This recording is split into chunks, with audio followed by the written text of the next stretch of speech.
জয় বাংলা কেন বলেছে বল বল। জয় বাংলা ও বলেছে, আমি তো তোর দোকানের সামনে দাঁড়িয়ে কি করে বলে।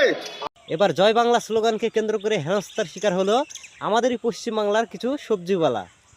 তো যারা এই ধরনের কাজগুলো করে বেড়াচ্ছে, যারা এই কাজগুলো করছে, আমি তাদেরকে উদ্দেশ্য করে বলতে চাই, তোমার বড় বড় দাদা বাবা কাকারা যখন বড় বড় সমাবেশ রেখে হাজার হাজার মানুষ জোগাড় করে সেখানে গিয়ে জোর গলায় মাইক লাগিয়ে বলে জয় বাংলা স্লোগান দেয়, তখন তোমাদের কানে কি পাঠার বিচি আটকানো থাকে? শালা গান্ডু, শালা জানোয়াররা, শালা গান্ডুরা আজ সাধারণ মানুষকে পেয়ে রাস্তায় যারা সবজি বিক্রি করে তাদের রোজি রোজগার জোগাড় করে, আর তাদেরকে ধরে তাদের এই রুজির উপরে লাথি মারা হচ্ছে। শালা অমানুষ, শালা জানোয়াররা। যাও তোমাদের বড় বড় বাবাদের ওই সমাবেশে গিয়ে প্রতিবাদ জানাও, দেখো তোমাদের পিছনটা কেমন করে লাল করে দেয়। শালা গান্ডুর বাচ্চা। এখানে আমাদের সরকার জয় বাংলা স্লোগান দেয়, যেখানে আমাদের সরকারের এক একটা প্রতিনিধি তারা জয় বাংলা স্লোগান দেয়, আর সেই জায়গায় দাঁড়িয়ে সাধারণ মানুষ জয় বাংলা স্লোগান দিলেই দোষ।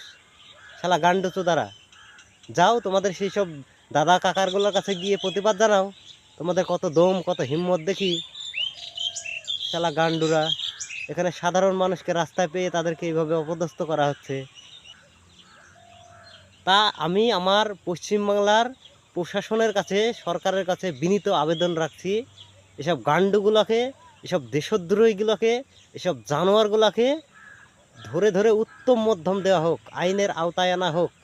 এসব গান্ডুগুলো যতদিন আমাদের পশ্চিমবাংলায় খোলামেলা ঘুরবে, আমাদের দেশে অশান্তি ছড়াবে, হিন্দু মুসলমানের মধ্যে দাঙ্গা বাঁধাবে, এসব জানোয়ারগুলো, এসব গান্ডুগুলোকে অবিলম্বে তাদেরকে গ্রেপ্তার করা হোক এবং তাদেরকে উত্তম মধ্যম শাস্তি দেওয়া হোক। এরা হচ্ছে আজ এই পশ্চিমবাংলায় অশান্তির কারিগর, এরাই ছড়িয়ে বেড়ায় পশ্চিমবাংলায় অশান্তি। এইসব গান্ডুগুলোকে ধরে যদি উত্তম মধ্যম দেওয়া হয় এবং উপযুক্ত শাস্তি দেওয়া হয়, এই পশ্চিমবাংলায় শান্তি কোনো দিন সরে যাবে না, কোনো দিন হিন্দু মুসলমানের মধ্যে দাঙ্গার সৃষ্টি হবে না।